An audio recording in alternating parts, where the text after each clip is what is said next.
Bago pa lang ako naging tagapagsilbi sa kabilang buhay sa loob ng 3 araw, naging katatawanan na ako sa buong impyerno. Dahil lang ito sa asawa ko sa mundo ng mga buhay, na walang tigil sa kasusunog ng perang papel para sa akin na parang nababaliw.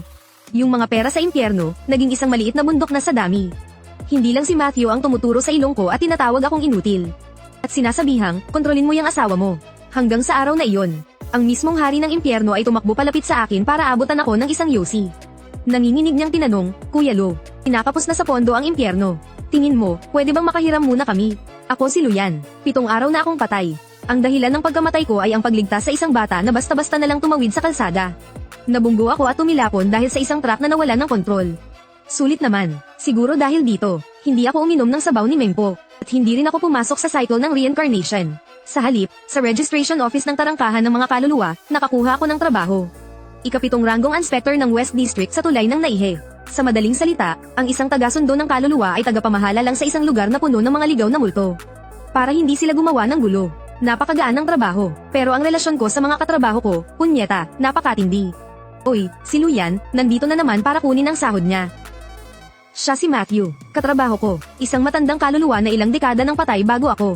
Hindi ko siya pinansin. Diretso akong naglakad sa harap ng hukom na namimigay ng sahod. At inabot ang aking nameplate. Sinulyapan ako ng hukom. Sa'yo to, Hukom Zhang, baka may nagkamali. Ang mga bagong tagasundo ng kaluluwa. Hindi ba't 100 pera ng impyerno ang buwan ng sahod nila? Tama, pero kailangan kaltasan ng sayo ngayong buwan. Bakit? Hahaha, tingnan mo mismo. Biglang sumulpot si Matthew na may mapanuyang tono. Luyan, hindi sa pinangangaralan kita, ha? Pero grabe naman kung makapagsunog yung asawa mo. 3 araw ka pa lang sa pwesto, araw-araw siyang nagsusunog. Sa bawat oras ng kainan, nagsusunog siya. Yung mga hindi nakakaalam. Akala ko nagtayo ka na ng bangko para sa mga patay dyan sa baba. Hahaha, higit pa riyan. Kahapon, traffic sa Naihe Bridge. Dahil sa sobrang daming perang papel na sinunog ng asawa niya. Pati ang Wangchuan River, nabarahan na. Hahaha, narinig ko nga. Si Meng Po, halos mamatay na sa pag-aalala. Halos wala na siyang mapaglutuan ng sabaw. Hahaha, nang marinig ko iyon, nagpalit-palit ang kulay ng mukha ko. Ching Chen. Ano ba itong ginagawa mo? Ang asawa ko, si Su Ching Chen, ay isang babaeng kasing lamang ng tubig. 1 taon pa lang kaming kasal. Nangako ako na dadalhin ko siya para libutin ang buong mundo. Pero ngayon, patay na ako. Nai-imagine ko kung gaano siya kalungkot. Pero itong paraan niya ng pagsunog ng pera ay masyadong hardcore. Nang makita ni Matthew na hindi ako umiimik, lalo siyang ngumisi ng may pagmamayabang. Dumukot siya mula sa kanyang damit ng isang tumpok ng bagong-bagong perang pang-impyerno. 100 lahat, sinadya niyang iwinagayway iyon sa harap ko. Nakita mo, ito ang tamang sahod. Hinampes niya ang pera sa mesa ni Judge Zhang. Tapos, bumunot siya ng isang piraso at iniabot, Judge Zhang, salamat sa iyong pagod. Heto, pampainom ng tsaa. Agad na nagbago ang mukha ni Judge Zhang at ngumiti ng pasipsip. Aya, boss ma, nag-abala ka pa. Nasiyahan si Matthew sa mga papuri ng lahat. Itinuro niya ako, si Luyan, gamit ang kanyang baba. Ang pagiging multo at pagiging tao ay may iisang prinsipyo. Kailangang marunong kang makiramdam. Ang asawa mo, nagsusunog ng ganoong karaming pera. Ginugulo niya ang buong underworld. Kapag sinisi tayo ng mga nakatataas, kaya mo bang panagutan yan? Lahat ng perang iyan ay mga illegal na asset. Pansamantalang naka-freeze. Kapag tumigil na ang asawa mo sa pagsusunog, saka lang namin ibabalik sa iyo. Nagsalita siya ng may kabanalan, na para bang siya ang batas dito. Ikinuyong ko ang aking kamao. Walang hiya.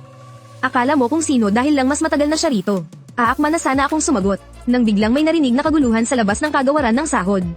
Isang munting kaluluwa na taga-anunsyo. Ang pumasok na halos gumugulong at gumagapang. Nanginginig ang kanyang boses. Pabalita. Sa mundo ng mga buhay, may padala na naman para kay Luyan. Sa pagkakataong ito, 10 malalaking truck. Agad na tumahimik ang buong kagawaran ng sahod. Ang mga mata ng lahat ng kaluluwa ay nakatuon sa akin. Bigla akong kinabahan. Ching Chen, huwag mong sabihing ipinagbenta mo ang bahay natin. Ano ba naman ang katumbas ng 10 truck ng perang papel? Katumbas iyon ng buong West District Inspection Office ng tulay ng Naihe. Na napuno mula sa pangunahing tarangkahan hanggang sa likod bahay. Kaming mga opisyal ng impyerno ay wala man lang matayuan. Ang hepe ay nakaupo sa bundok ng pera ng patay, na may malungkot na mukha. Sunod-sunod ang kanyang paninigarilyo. Espesyal ang sigarilyong iyon. Tinatawag itong pamatid kaluluwang insenso. Nakakatanggal daw ng problema kapag hinitit. Luyan, sigaw ng hepe. Naglakas loob akong lumapit. Hepe, nandito po ako. Ano ba talagang nangyayari sa iyo? Ninakawan ba ng asawa mo ang imprenta ng pera sa mundo ng mga buhay? P***, iyan din ang gusto kong malaman. Si Maziyo naman sa tabi ay nagsusulsol pa. Hepe, hindi natin pwedeng palampasin ito. Malubhang ginugulo ni Luyan ang kayusan dito sa impyerno. Dapat siyang parusahan ng mabigat. Tama. Hindi na kami makapagtrabaho. Bawasan ang kanyang merito. Ipadala siya sa lungsod ng mga namatay sa maling dahilan para magwalis ng kalsada. Sige na, tumahimik na kayong lahat. Luyan, alam kong bago ka lang dito. Marami ka pang hindi alam na patakaran. Kailangan mong gumawa ng paraan. Pagsabihan mo ang asawa mo na tumigil na sa pagsusunog. Kung magpapatuloy ito, hindi lang ang West District natin. Babagsak ang buong sistema ng pananalapi ng impyerno dahil sa kanya. Hepe, isa lang akong 7th rank na bantay kaluluwa ngayon. Wala man lang akong kakayahang dalawin sa panaginip ang asawa ko. Ito ang katotohanan. Sa impyerno, para makialam ang isang kaluluwa sa mundo ng mga buhay. Kahit sa pamamagitan lang ng panaginip, kailangan gumastos ng napakaraming merito at kapangyarihang mahika. Ako, na isang bagong kaluluwang kara rating lang, ay walang-wala, humitit muli ang hepe ng soul severing incense. Sa sobrang pag-aalala, halos malagas na ang lahat ng buhok niya. Lintik, anong klaseng gulo to? Sa sandaling iyon, isang general ng mga kaluluwa na nakasuot ng itim na baluti, na nakasakay sa isang kabayong buto na nagliliyab sa asul na apoy. Ang pumasok sa Inspection Division. Utos ni Haring Yama, ang boses ng general ay kasing lakas ng kulob. Lahat ng mga bantay kaluluwa, kasama na ang hepe, ay sabay-sabay na lumuhad. Lumuhad na rin ako, ang puso ko'y parang tambol sa kaba. Imposible. Nakaabot pa talaga kay Haring Yama ang maliit na problemang ito. Sino si Luyan? Patay, lagot na ako ngayon. General, siya po si Luyan. Napakabilis ng reaksyon ni Matthew. Agad niya akong itinuro na may ngiting ng asar sa kanyang mukha. Mabilis na lumakad ang general papunta sa harap ko. Sa bigat ng kanyang nakakamatay na aura, halos hindi ako makahinga. Sinuri niya ako mula ulo hanggang paa, at pagkatapos ay gumawa siya ng isang kilos na ikinabagsak ng panga ng lahat ng kaluluwa. Ginoong Lu, pinapapunta po kayo ng aming hari sa palasyo ni Yama. Sabi po ng aming hari, may mahalaga kayong pag-uusapan. Ginoo. Ching Chen, gaano ba karaming pera ang sinunog mo? Ang palasyo ni Yama, sa mga alamat at kwento ko lang narinig. Hindi ko akalain na ako, isang bagong kaluluwa na 7 araw pa lang namamatay, ay isasakay pala sa isang sedang dinadala ng 8 tao papasok. Ang general ng mga kaluluwa na nagdala sa akin ay napakagalang. Laging Ginoong Lu ang tawag sa akin. Kaya naman, naiilang ako. Pagdaan sa isang madilim at nakakatakot na pasilyo, dinala ako sa isang silid. Nakamukhang kamukha ng isang modernong opisina. Sa gitnang-gitna ng silid, may isang lalaking nakasuot ng itim na suit. May suot na salamin na gold rim. At may mahigpit na itsura. Siya ay isang balisa, habang nakatingin sa line graph sa computer screen sa harap niya. Nandito na si Master Lu. Pagulong na ulat ng general na kaluluwa. Biglang itinaas ni Yama King ang kanyang ulo. Nang makita niya ako, biglang nagliwanag ang kanyang mga mata. Mabilis siyang sumugod palapit sa akin. Mahigpit na hinawakan ang aking kamay. At tuwang-tuwa na parang nakakita ng isang kamag-anak. Kapatid na Lu, sa wakas ay dumating ka na. Kapatid, hindi ba't medyo magulo yata ang tawagan natin? Mamahal na Yama King, medyo nautal ako. Huwag ka nang maging formal. Hinayla ako ni Yama King para maupo sa sofa. Siya mismo ang nagsalin sa akin ng isang tasa ng tsaa. Ang itim na usok na lumulutang sa tasa ay medyo nakakahilo ang amoy. Tawagin mo na lang akong Old Chin. Old Chin, pakiramdam ko ay guguho na ang buong pananaw ko sa mundo. Inusat-kusot ni Yama King ang kanyang mga kamay, na may bahagyang pagkailang sa kanyang mukha. Kapatid na Lu, ang asawa mo, si Ginang Su Chingchen. Ano nga pala ang trabaho niya? Matapat akong sumagot, may sarili siyang flower shop. Napasinghap ng malalim si Old Chin. At ang tingin niya sa akin ay lalong naging puno ng paggalang. May flower shop, ganoon ba yun Kat Indy? Itinuro niya ang screen ng computer, na may itsurang wala ng pag-asa sa buhay. Kapatid, tingnan mo ito. Ito ang pera ng impyerno sa nakalipas na 3 araw. Ang exchange rate ay halos bumagsak na sa isang tuwid na linya. Dahil sa sobrang laking halaga ng pondo na ipinapasok ng asawa mo. Matindi nitong naapektuhan ang panloob na merkado ng pananalapi dito sa impyerno, na nagdulot ng inflation. Ngayon, ang isang mangkok ng sabaw ni Mengpo, tumaas ang presyo mula 10 yan coins hanggang 100. Ang mga kaluluwa sa ibaba ay puro reklamo. Halos mag-aklas na sila. Natulala ako sa mga narinig ko. Ganoon na palakain na ang ekonomiya ng impyerno. Napabuntong hininga si Matandang Chin. May kinuha siyang isang lukot-lukot na kaha ng sigarilyo mula sa kanyang drawer.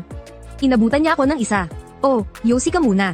Hindi ako naninigarilyo. Kaibigan, hindi na ako magpapaligoy-ligoy pa. Yung perang ipinapasok dito ng asawa mo, hindi namin pwedeng dalawin. Idineposito na namin lahat para sa'yo sa Bangko Sentral ng Impyerno. Pero sa ngayon, kinakapos na sa pondo ang impyerno. Iniisip namin kung pwede mo muna kaming pautangin kahit kaunti. Isipin mo na lang na ito ay isang espesyal na government bond na inisyu ng impyerno para sa'yo. Pag-usapan na lang natin ang interes. Siguradong mas mataas pa kaysa sa mga bangko sa mundo ng mga buhay. Habang tinitingnan ko ang mukha ni Matandang Chin na parang may iyak na, bigla kong naalala ang mayabang na pagmumukha ni Matthew. Isang ideya ang pumasok sa isip ko. Tumikim ako, samandal ako sa upuan, at nagde-4. Pwede ko kayong pautangin, pero mayroon akong isang kondisyon. Kahit 100 pa yan, payag ako. Gusto ko ng posisyon. Isang posisyon kung saan pwede kong makita ang mundo ng mga buhay anumang oras. Isang posisyon na hahayaan akong dalawin ng asawa ko sa kanyang panaginip. Yun lang ba ang kondisyon? Hello, kagawaran ng tauhan ba to? Si Haring Shinbuang to. Ay appoint nyo ngayon din si Luyan bilang emisaryong taga-siyasat ng Yin at Yang. Oo, unang ranggo. Agad-agad, ngayon na. Hehe, kaibigan, kontento ka na ba sa posisyong yan? Emisaryong taga-siyasat ng Yin at Yang. Isang opisyal ng unang ranggo. Pakiramdam ko ay nananaginip ako. 3 araw lang ang nakalipas. Isa lang akong hamak na opisyal na ika-7 ranggo na laging pinag-iinitan ng mga katrabaho ko.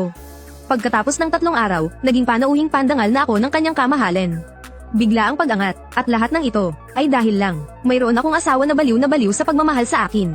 Ching Chen, hintayin mo ako. Nang suot ko ang robe ng isang unang ranggong opisyal. Pagbalik ko sa West Naihe Bridge Patrol Division, nagulantang ang buong himpilan. Pangalawang lumabas ang hepe, nang makita niya ang suot ko. Nanlambot ang kanyang mga tuhod at muntik na siyang mapaluhod. Ginoong Lo, nanginginig ang boses niya. Sa kanyang ulo na kalbo sa gitna, lumitaw ang maliliit na butil ng pawis. Inilagay ko ang mga kamay ko sa aking likod. At ako na parang isang leader. Hepe, hindi na kailangan ng formalidad. Nanunood naman ng eksena si Ma Ziyu kasama ang kanyang mga alipors sa looban. Nang makita niya ako, halos lumuwa ang mga mata niya. Luyan, ikaw, saan mo ninakaw yang damit mo? Halatang hindi pa niya matanggap ang katotohanan. Hindi ko siya pinansin. Diretso akong lumapit sa Hepe. Hepe, may utos ang kamahalan. Inutusan niya akong imbestigahan ng gusto ang kaguluhan sa pananalapi ng impyerno. Lahat ng mga talaan ng kwenta ay dapat selyuhan agad, at ibigay sa aking Yin Yang Division para asikasuhin. Bukod pa riyan, pinaghihinalaan kong may gumagamit ng posisyon para mangurakot. Nang sahod ng mga opisyal ng impyerno, at nang aapi ng mga kasamahan. Ma Ziyu, suspendido ka na. Sumama ka sa mga personal na gwardya ko. Hindi, wala akong ginawa. Luyan, sinisiraan mo ako. Wala akong kasalanan. Hepe, tulungan niyo po ako, Hepe. Ginoong Lo, napakalinaw ng inyong pananaw. Ang inyong lingkod, ay walang kahit anong alam. Isa kang tunay na balimbing. HMPH, pareho lang ang pagiging multo at pagiging tao. Kailangang marunong kang makiramdam. Sa tingin mo, magaling na ba akong makiramdam ngayon? Nagsimulang manginig ng malakas ang katawan ni Ma Ziyu. Ang mga mata niya ay puno ng takot at kawalan ng pag-asa. Hindi ko na pinansin ang mga taong ito. Diretso akong pumasok sa opisinang inihanda para sa akin. Mula nang maging inspector ako ng dibisyon ng Yin Yang, nagtamo ako ng isang napakahalagang kapangyarihan. Isang malaking salamin ng tubig ang nakatayo sa gitna ng silid. Kayang ipakita ng salamin ang lahat ng nangyayari sa mundo ng mga buhay. Huminga ako ng malalim. Ipinadaloy ko ang enerhiyang yin sa salamin ng tubig. Ipakita mo si Su Qingchen. Nag-alo ng ibabaw ng salamin. Hindi nagtagal, isang pamilyar na anino ang lumitaw sa aking harapan. Ang aming bahay. Suot ni Qingchen ang luma kong shirt habang nakabaluktot na nakaupo sa sofa. Yakap-yakap niya ang litrato ng aming kasal. Sobra siyang pamayat. Ang dati niyang mamula-mulang mga pisngi. Ngayon ay puro pamumutla at pangangalumata na lang. Puno ang linsita ng iba't ibang papel na pera at gintong papel para sa mga yumao. Pati na rin ang mga papel na bahay at sasakyan na siya mismo ang gumuhit. Gaga, ang papangit naman ang gawa mo. Pakiramdam ko ay parang pinipiga ng isang hindi nakikitang kamay ang puso ko. Napakasakit. Sa mga sandaling iyon, tumunog ang doorbell. Alerto na tumayo si Qingchen. Halata ang panginginig ng kanyang katawan. Tu Qingchen, alam kong nandyan ka sa loob. Huwag mong isipin na may silbi ang pagiging duwag mo. Sa kapatid kong lalaki ang bahay na ito. Isa ka lang tagalabas, anong karapatan mong manatili rito? Si Tia, bigla kong itinuyong ang aking kamao. Umaon ang mga kuko ko sa aking palad. Ang babaeng iyon ay, ate ng tatay ko. Mula pagkabata ay matalas na ang dila at malupit na siya. At higit sa lahat, napakamateryosa. Noong nabubuhay pa ako, araw-araw siyang pumupunta para sumipsip. Pero nang mamatay ako, lumabas agad ang tunay niyang ugali. Isang boses ng mas batang lalaki ang narinig mula sa labas ng pinto. Puno ito ng pagkainip. Hipag, dinadaan ka namin sa magandang usapan. Huwag mo kaming piliting gamitan ka ng dahas. Tama nga ang sinabi ng nanay ko. Ang bahay na ito ay ari-arian ng pinsan ko bago pa man siya ikasal. Wala kang karapatan dito kaya umalis ka na. Mga hayop. Hello, pulis po ba ito? May mga taong pilit na pumapasok sa bahay. Isang walang hiyang babae na ayaw makuha sa santong dasalan. Wang Hao, bibain mo. Kailangan natin siyang paalisin ngayon. Ang mga sumpa ng tiyahin ko ay matinis na parang kuko na kumakaskil sa salamin. Nakakasakit sa tainga. Ang sigaw ng gagong si Wang Hao ay humalo rin dito. Su Qingchen, kapag hindi mo pa binuksan ang pinto, putang ina mo. Sisirain ko to at babaliin ko ang mga binti mo. Bawat pagtama ay parang isang malakas na martilyo. Dumudurog sa puso ko. Sa salamin, si Qingchen ay napaurong sa likod ng pinto sa sobrang takot. Ang munti niyang katawan ay nanginginig na parang dahon sa hangin. Mahigpit niyang kinagat ang kanyang labi. Inipigilan ng sarili na umiyak ng malakas. Ngunit ang rumaragasang luha ay matagal nang bumasa sa kanyang mga pisngi. Huwag kang matakot, Qingchen. Huwag kang matakot, tahimik kong sigaw sa salamin. Pero hindi umaabot ang boses ko sa mundo niya. Wala akong magawa kundi panoorin. Ang pintong gawa sa kahoy na sabay naming pinili. Nagsimulang masira sa ilalim ng malakas na pagtama. Ang mga pinagkatama ng kahoy sa paligid ng seradura ay nagsilaglagan. Galit at kawalan ng kapangyarihan ay parang dalawang makamandag na ahas. Walang awang kumakagat sa puso ko. Ano naman kung ako ay isang mataas na opisyal? Ano naman kung ako ang pinakamayaman sa mundong ilalim? Hindi ko man lang kayang protektahan ang sarili kong asawa. Kalma, Luyan. Bigla kong iminulat ang aking mga mata. Tumakbo ako palabas ng opisina. Dumiretso sa silid-aklatan ng mundong ilalim.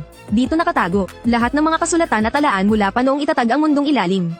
Ang hinahanap ko, ay anumang paraan para makialam ang mga kaluluwa sa mundo ng mga buhay. Ang tagabantay ng silid-aklatan ay isang matandang lalaki na may puting balbas. Antukin, nang makita niya ang aking uniforme bilang mataas na opisyal. Agad siyang napatayo. Mahal na Ginoo, ano po ang maipaglilingkod ko? Gusto ko ng lahat ng talaan tungkol sa daanan ng yin at yang. Agad-agad, hindi nagatubili ang matanda, dali-dali niya akong dinala sa pinakaloob ng silid-aklatan. Sa harap ng isang hanay ng mga maalikabok na estante ng libro. Kinuha niya ang isang makapal at mabigat, na sinaunang aklat na nababalot sa balat ng hayop. Mahal na Ginoo, narito na po ang lahat ng ipinagbabawal na sining.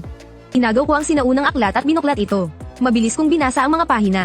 Pagbabalik buhay gamit ang enerhiya ng dugo, pananakop ng katawan para muling mabuhay, parada ng mga sundalong kaluluwa.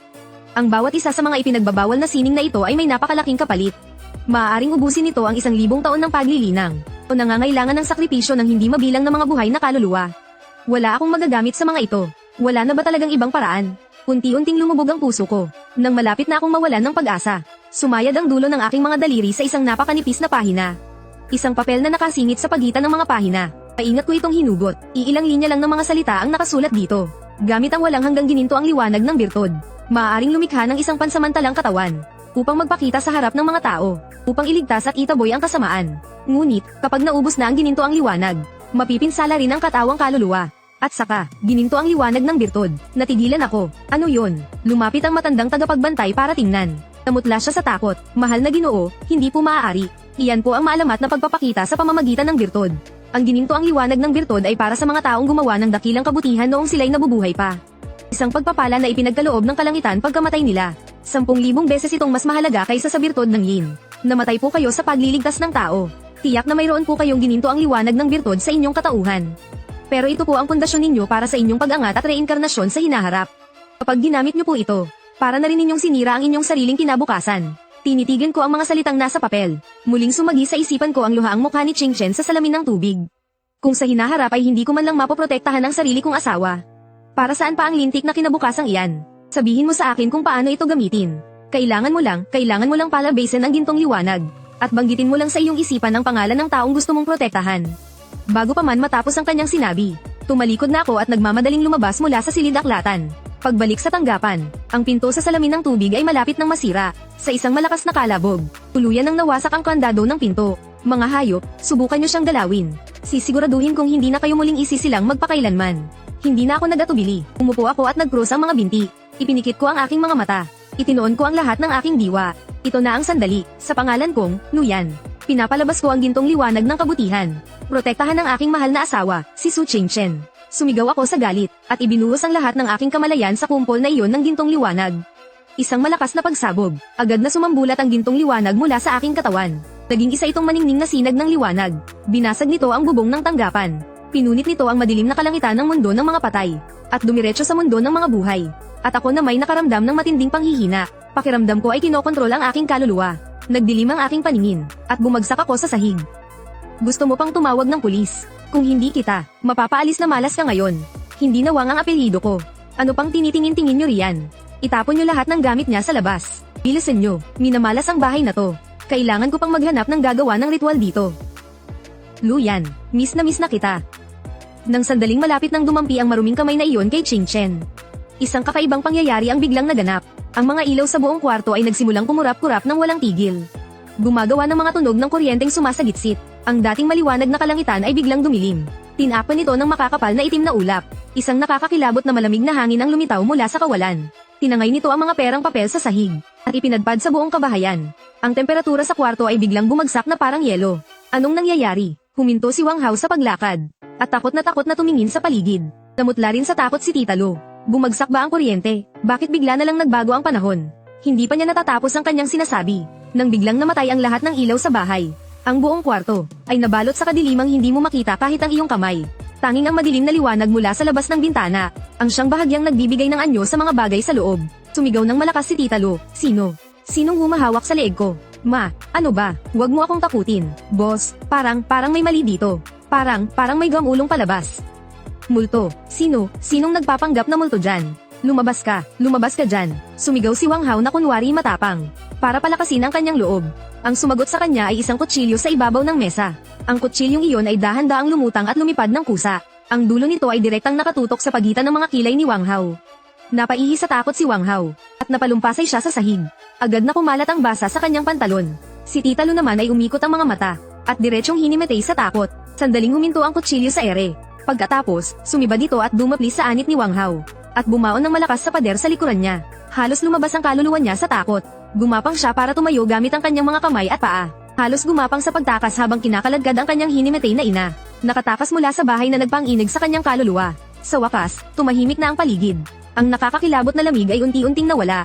Isang mahinang sinag, nang halos hindi makitang gintong liwanag mula sa kisame, ay dahan-daang bumagsak sa ulo ni Ching Chen. Tila isang magiliw na kamay na umaalo sa kanya. Unti-unting tumigil ang pag-iyak ni Ching Chen. Tila naramdaman niya sa kanyang tabi ang isang pamilyar at mainit na presensya. Ang presensya niya. Lu Yan, ikaw ba yan? Bumalik ka na, di ba? Alam kong hindi mo ako iiwang mag-isa. Sa hukuman ng kamatayan, dahan-dahan akong nagkamalay. Pakiramdam ko ay parang naubos ang buong kaluluwa ko. Nanghihina ng husto. Panginoon, gising na po kayo. Nagtagumpay ba ako? तुम्हारा मतलब है कि तुम चाहती हो कि मैं इस दासी को ढूंढ लूं Cô ấy nhìn tôi ở bên cạnh. Nang makakuha ng positibong sagot, और फिर उसे तुम्हारे बारे में बताऊं। medyo kumalma ang loob ni Matandang Tang. Luật sư Tô, lời này của anh là có ý gì? था यूसी फिर तो पागल ही हो गई। Con trai của Vương Tự Trung vốn dĩ không hề cướp giật.